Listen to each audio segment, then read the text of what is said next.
সেটা হচ্ছে বালির যে প্রান্তর রয়েছে নদীর তীরে, সে বালির প্রান্তর দেখেন কত কত বালি।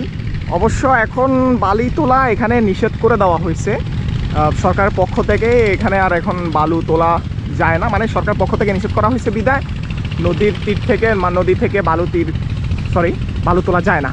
কারণ এত বেশি বালু তোলা হয়েছে যে এখান থেকে নদী ভেঙে মানুষের ঘরবাড়ি পর্যন্ত যাওয়ার অবস্থা হয়ে গেছে। দ্যাটস ওয়াই এখন বালু তোলা নিষিদ্ধ।